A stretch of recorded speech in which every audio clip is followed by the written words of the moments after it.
কাতারে মার্কিন ঘাঁটিতে ইরানের হামলার পর যুক্তরাষ্ট্রের প্রেসিডেন্ট ডোনাল্ড ট্রাম্প ঘোষণা করেছেন, ইসরায়েল ও ইরান পুরোপুরি ও সর্বাত্মক যুদ্ধবিরতিতে সম্মত হয়েছে।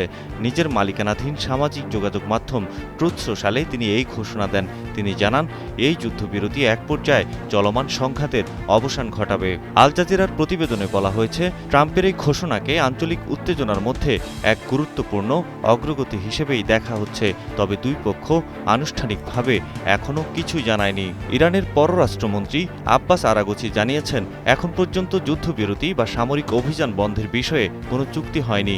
তবে ইসরায়েল যদি ইরানি জনগণের বিরুদ্ধে তাদের অবৈধ আগ্রাসন বন্ধ করে, তবে আমরা আর পাল্টা হামলা চালাব না। মার্কিন president Donald Trump Israel Iran সংঘাতকে 12 দিনের যুদ্ধ বলেও উল্লেখ করেছেন। ট্রাম্প বলেন, এই যুদ্ধ বহু বছর ধরে চলতে পারত এবং পুরো মধ্যপ্রাচ্য ধ্বংস করে দিতে পারত, কিন্তু তা হয়নি এবং হবেও না।